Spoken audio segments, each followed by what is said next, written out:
Hi friends, చూసారా హైదరాబాద్ మొత్తం వర్షంతో కమ్మేసింది. రోడ్లు మొత్తం జలమయమైనాయి. ట్రాఫిక్ మొత్తం చాలా ఇబ్బందులకు గురవుతున్నారు ప్రయాణికులు. చూస్తూనే ఉండండి శ్రీనివాస్ ఛానల్.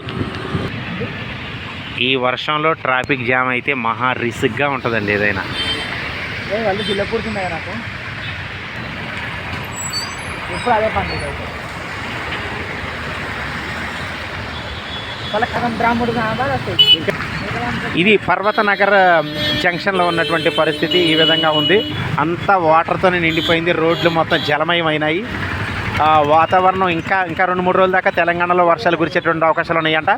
వర్షం మొత్తం హైదరాబాద్లోనే పడుతున్నట్లు అనిపిస్తుంది.